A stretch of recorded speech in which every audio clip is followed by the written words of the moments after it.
Ever wondered why a tooth might suddenly feel agonizingly tender, almost as if it's grown overnight? The culprit might be a condition known as acute apical periodontitis. This is a swift, inflammatory response in the periodontal ligament, typically triggered by severe bacterial aggression through the apical foramen. The increased vascular permeability causes edema and hydrostatic pressure, resulting in intense pain. Moving into the histopathological characteristics, the condition reveals hyperemia and an inflammatory infiltrate in the periodontal ligament. Neutrophils PMN are predominantly present, and collagen fibers might be torn due to the swelling.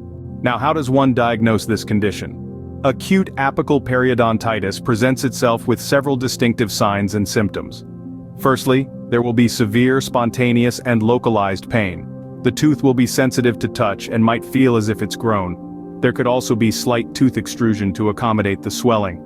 When it comes to pulpal and periradicular tests, pulpal tests are usually negative due to associated pulp necrosis.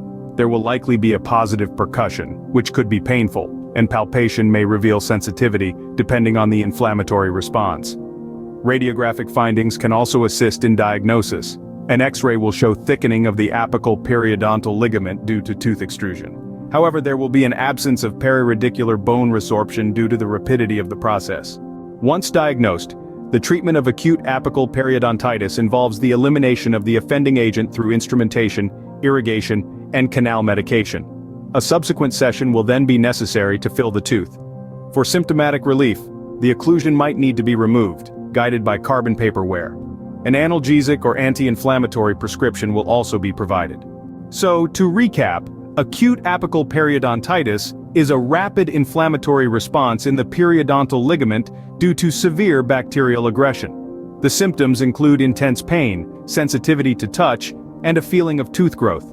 Diagnosis can be achieved through a combination of pulpal and periradicular tests, as well as radiographic findings. The treatment involves the elimination of the bacterial agent, filling of the tooth, and symptom relief through occlusion removal and medication. Understanding this condition can help in identifying and managing it effectively, thereby preventing further complications and ensuring the overall oral health of the patient.